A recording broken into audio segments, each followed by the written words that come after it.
Pelantikan anggota DPRD terpilih Kabupaten Lampung Timur diwarnai kekecewaan puluhan kepala desa yang ingin menyaksikan. Mereka malah dilarang masuk ke ruang pelantikan padahal mendapat undangan resmi dari panitia.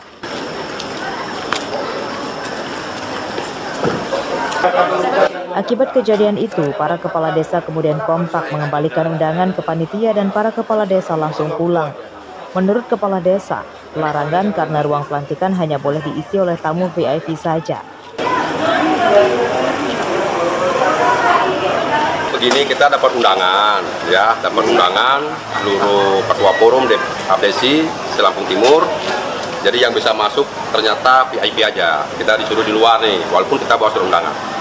Nah, jadi rekan-rekan ini merasa kecewa juga nih, nggak bisa menghadiri pelantikan anggota DPRD. Itu bukan VIP, undangan biasa. Yang VIP ada di bawah belakangnya ada tulisan biru. Jadi kecewa Pak ya? Ya, sangat kecewa juga. Kejadian tersebut menandakan ketidaksiapan panitia dalam menyelenggarakan acara tanpa memperhitungkan jumlah undangan dengan kapasitas ruang pelantikan. Terkait insiden tersebut, panitia meminta maaf. Komunikasi permohonan maaf kami selaku panitia, kemungkinan tadi pada saat bersamaan hadirnya Kapolres dan Pak Dandim tadi, mungkin panitia menyetop kawan-kawan kepala desa, mungkin ada miskomunikasi. Jadi saya rasa permohonan maaf kami lah selaku panitia, selaku manusia, tidak luput dari kesalahan. Mudah-mudahan di depannya sudah ada tulisan, karena keterbatasan tempat, maka di dalam itu hanya 50 anggota DPRD terpilih dan keluarganya.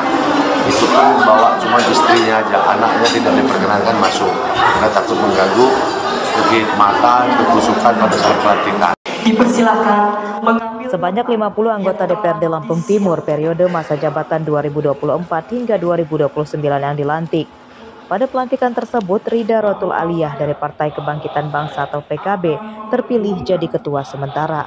Asep Saifullah melaporkan dari Lampung Timur.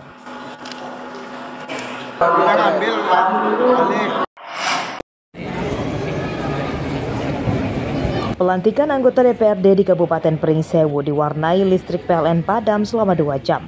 Pelantikan sempat ditunda dari jadwal yang telah ditentukan karena di gedung DPRD Pringsewu tidak memiliki mesin genset berkapasitas listrik besar. Setelah listrik PLN menyala, acara kemudian dimulai. 40 anggota DPRD periode 2024 hingga 2029 dilantik dan pengambilan sumpah jabatan dipimpin oleh Ketua Pengadilan Kota Agung. Acara pelantikan anggota DPRD akhirnya berlangsung lancar. Semuanya berjalan lancar dengan baik, walaupun sedikit tadi ada agak tertunda waktunya karena ada dari mati lampu sebentar. Tetapi nggak jadi masalah, semuanya lancar. Sudah dilantik ya, Pak? Apa yang menjadi program kita setelah ini? Ya, alhamdulillah tujuan hari ini saya bersama teman-teman 40 anggota dewan yang lainnya hari ini sudah dilantik menjadi sah menjadi anggota dewan periode 2024-2029. Mudah-mudahan dapat membawa kebaikan buat masyarakat, bisa menjadi panutan buat masyarakat. Yang jelas ini adalah salah satu momen yang perlu kita ingat bersama-sama, dan terima kasih kepada masyarakat yang telah memberikan partisipasinya sehingga aman, tentram masyarakat Kabupaten Pringsewu, dan terima kasih atas segala amanahnya yang diberikan kepada saya. Insya Allah saya bisa menjalankan itu yang saya sampaikan. Assalamualaikum warahmatullahi wabarakatuh. Para anggota DPRD yang dilantik merupakan para pemenang perolehan suara pada pemilu legislatif bulan Februari lalu. Dari 40 anggota DPRD yang dilantik, lebih dari separuhnya merupakan wajah-wajah baru. Asep Saifullah melaporkan dari Pringsewu.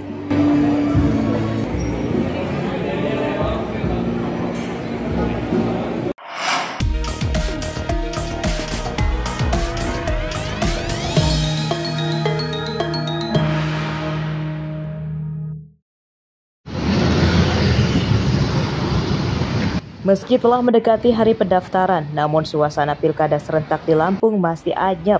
Hal ini tidak terjadi seperti pada pilkada sebelumnya yang jauh-jauh hari sudah banyak bakal calon kepala daerah bermunculan melakukan sosialisasi untuk mendapatkan simpati masyarakat.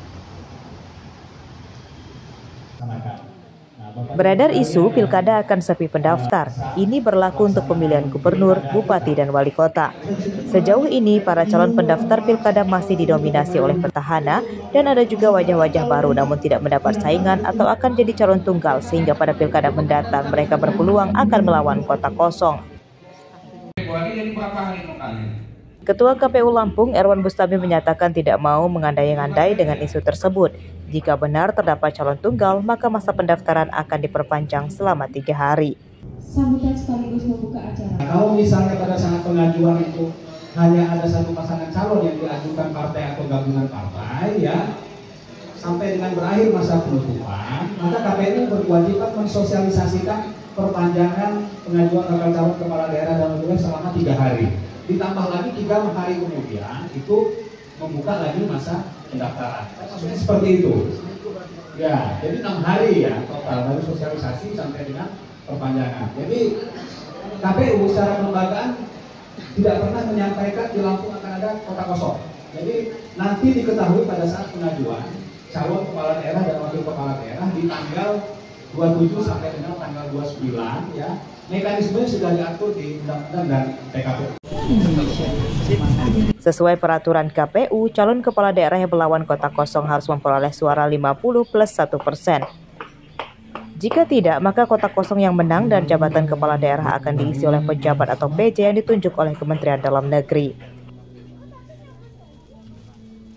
Nah, kalaupun nanti memang tidak ada perubahan, itu memang benar-benar dilakukan dengan pemilihan melawan kota kosong. Nah, di dalam kota kosong ini memang calon yang satu tadi itu harus memperoleh 50% lebih, katakanlah begitu ya, bersatu lebih. Kalau tidak, itu boleh dikatakan tidak menang. Yang menang adalah kota kosong itu sendiri. Dan bagaimana mekanismenya itu akan diikutkan pada pemilihan berikutnya, periode berikutnya. Kalau sejauh ini periode berikutnya kan tahun 2029 kan begitu. Nah, itu akan dilaksanakan oleh penjabat. Pendaftaran bakal calon kepala daerah dimulai tanggal 27 hingga 29 Agustus pekan depan, sedangkan pilkada serentak digelar 27 November. Selain pemilihan gubernur, ada 8 daerah di Lampung. Selain pemilihan gubernur, ada 8 daerah di Lampung yang akan melaksanakan pemilihan kepala daerah, yakni Bandar Lampung, Metro, Lampung Tengah, Lampung Selatan, Lampung Timur, Pesawaran, Waikanan, dan Pesisir Barat. Jeffrey Arifin melaporkan dari Bandar Lampung.